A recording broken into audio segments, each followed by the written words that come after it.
When Tennessee football has a good team, they never fail to make things interesting. The last time the Volunteers had playoff hype was back in 2016, and in that season, they had that insane overtime victory over App State, that overtime loss to Texas A&M, the Hail Mary against Georgia, the comeback against Florida, and the battle at Bristol in front of the largest crowd in college football history.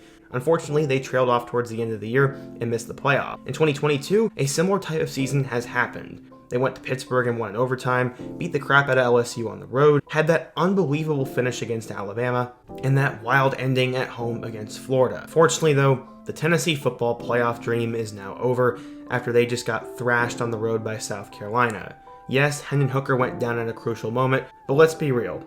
South Carolina was going to win this game, it was their night, and sadly, the playoff dream for the Volunteers is done. After their loss to Georgia a couple weeks ago, they were still in a decent spot, but they needed a couple things to go their way, and they could not afford a second loss. That is what happened, and in today's video, I want to talk about Tennessee football over the last few years. We're to go through the lows of the early 2020s, talk about their rise under Coach Heupel, go through this entire season, tonight's game, and ultimately where Tennessee goes from here. But before we get started, we're so close to 100K, so be sure to hit that subscribe button, leave a like if you want to support today's video, turn on notifications so you never miss when I upload, and let me know what player, team, topic, or situation I can do next. Now let's throw it back in time. Going back 2 years, Tennessee football had a lot of hype going into the 2020 season. Jeremy Pruitt was in year 3 of his tenure. He had an experienced quarterback, an up-and-coming star running back, and a couple of good options in the receiving game. He was recruiting well, and it looked like the Volunteers were finally going to put it all together. The team would have back-to-back wins over South Carolina and Missouri before they'd have a top 25 showdown against number 3 Georgia. They ended up getting blown out, and this would put them on a big-time losing streak. They got killed by Kentucky, got killed by Alabama, got killed by Arkansas, got beat by Auburn, and got beat by Florida. They lost 6 straight games, and their only win for the remainder of the year would come against Vanderbilt before they'd get blown out against Texas A&M. After having potential dark horse SEC title vibes, Tennessee ended up going 3-7, and then combining that with all the recruiting violations and nonsense going on off the field, Tennessee decided to fire Jeremy Pruitt and clean house and go for a complete culture change. They'd hire a new athletic director, and they would bring in Danny White from UCF. White did a great job with UCF athletics, so this was going to be a great fit for Tennessee. Instead of going and getting a big name coach or hiring some sort of firm, White decided to go with the guy that he knew best, Josh Heupel. Josh Heupel was a star quarterback for Oklahoma at the beginning of the century and quickly rose up the coaching ladder as he spent time at Oklahoma and Missouri before getting the head coaching job at UCF. He would take over for Scott Frost, and he was known for throwing the ball fast, having a good offensive system, developing quarterbacks, and he did a tremendous job turning Drew Lock into a big-time NFL draft prospect. That's why Tennessee fans were pretty excited when he got hired, but for some reason, many of them were not sold on him. They didn't think he was the kind of guy who could actually bring Tennessee back, and they thought his ceiling was low. Boy, were they sort of wrong. The Volunteers had 3 good quarterbacks to fit the system going into the year, as they had a big-time recruit in Harrison Bailey. They brought in a guy with a huge arm from Michigan in Joe Milton, and they got Hendon Hooker, who had potential, but battled injuries and inconsistency at Virginia Tech. All 3 of those guys would eventually battle it out for the starting job, with Joe Milton winning it. He would start in their first game against Bowling Green before he would struggle against Pittsburgh. Milton consistently overthrew players and just was not polished enough. Hendon Hooker came in and started to torch SEC defenses. He didn't play very well in a game against Florida, but he torched Missouri, helped them beat South Carolina, and then they almost beat Ole Miss. But instead of that, mustard was thrown on the field. They competed with Bama for 3 quarters, went into Kentucky and won by 3, and then they killed South Alabama and Vanderbilt. The Volunteers finished with a 7-5 regular season record and went 4-4 in the SEC. They were competitive in every single game except the Georgia matchup, and even then, that game was close at halftime. They get selected to play in the Music City Bowl, where they'd lose 48-45 to Purdue, and there was a controversial call at the end, which ultimately gave the Boilermakers a win. In year 1 under Heupel, they would go 7-6. Last year, we saw the emergence of multiple players. Hendon Hooker became one of the best quarterbacks in the country as he threw for 2,945 yards, 31 touchdowns, and only 3 interceptions. He was unbelievably fun to watch, scored the ball, and took care of it as well. He also had 620 yards and 5 touchdowns on the ground, and the running game was actually pretty good. Jabari Small had 792 yards and 9 touchdowns, Tyon Evans had over 500 yards and 6 touchdowns, and then Jalen Wright had over 400 yards and 4 touchdowns. Not only could they pass the ball, but they could also run the ball. We saw the emergence of 3 really good receivers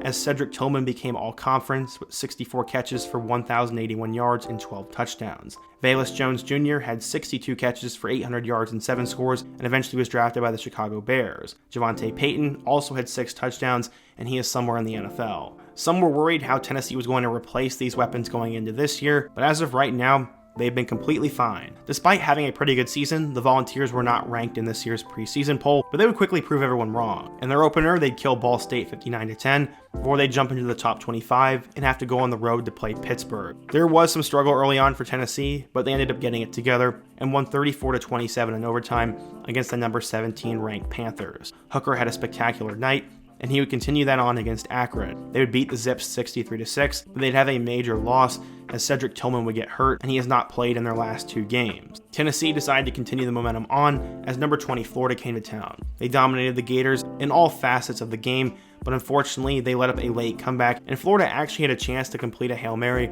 but it was intercepted, and they survived 38-33. That broke a losing streak against Florida, and now they had another one against LSU. Many fans were worried that the team was going to be looking ahead towards the Alabama game, and with LSU playing better since their Week 1 meltdown against Florida State, they had since become the number 25 team in the country. This game was also on the road, and it was not going to be easy. Except Tennessee made it look easy. On the opening kickoff, Jake Beck would muff the kick, and Tennessee would recover. They quickly score a touchdown, and from there, they would just flat out dominate. Hendon Hooker went 17 of 27 for 239 yards and 2 touchdowns. Jabari Small had 127 yards and 2 touchdowns on the ground, and both Brew McCoy and Jalen Hyatt had tremendous games. The defensive line manhandled LSU, the Tigers couldn't get anything going, and Tennessee ended up winning 40-13. The Volunteers had 27 first downs, had 502 total yards, with 239 yards through the air and 263 yards on the ground. Despite having 12 penalties, they still won this game easily, and little did anyone know just how good that win over LSU would be. At the time, it just looked decent, now it looks insane.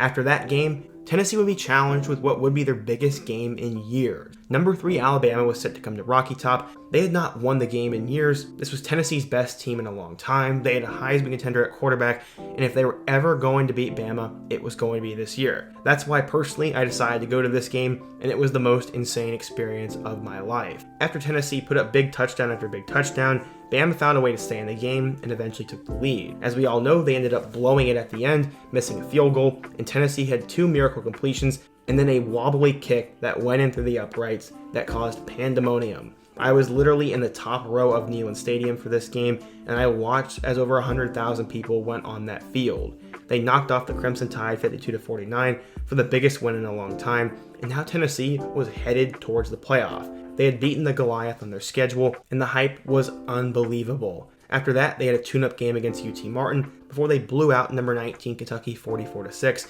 making the Wildcats look awful. It looked like Tennessee was going to be unstoppable, but we all had that early November game against Georgia on the schedule. Of course, how we all knew it would play out, Stetson Bennett had one of the best games of his career, and Georgia ended up winning 27-13, and Tennessee could not get anything going. This definitely put the brakes on the Tennessee hype train, but with that one loss, they were still probably going to make the playoff if they won out, and a couple other things went their way. After that, they'd play against Missouri, and while that game was close in the third quarter, they put it on, scoring a ton of points, and they won 66-24. The team was now 9-1 going into a road matchup with South Carolina.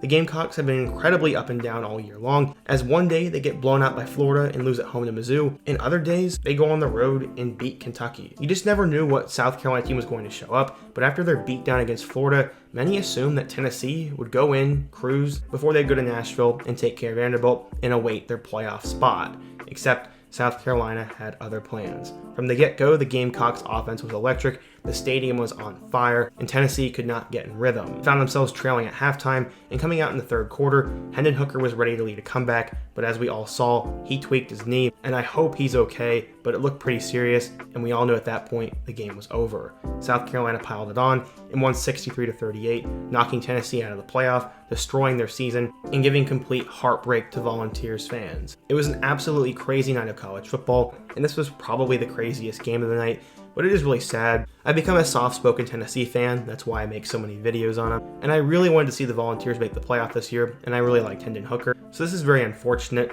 but it was still a very fun season, and they still have a chance to go to a big-time bowl game. They now have to go on the road to play Vanderbilt, who actually is looking pretty decent right now, but they're more than likely going to win that game and then probably play in a big-time bowl game. And while it'll go down as the best season for Tennessee in a long time, it'll always be sad and be seen as a huge what-if. After this year, Hendon Hooker, Jalen Hyatt, and Cedric Tillman are all going to be gone, and Josh Heupel's going to have to plug a new quarterback and some new receivers into the system, but things look good in Rocky Top. I think they'll be near the top of the SEC for years to come, and you guys are going to be very stable. It's just sad how it all played out. But what do you guys think? If you're a Tennessee fan, what are your thoughts on tonight's game? What is your outlook for the rest of the season? And what are your expectations for next year and the years beyond? Be sure to let me know down below. Leave a like if you want to support today's video, subscribe if you're new, and check out all of the videos on the end screen, including my video about the rise of Jalen Hyatt.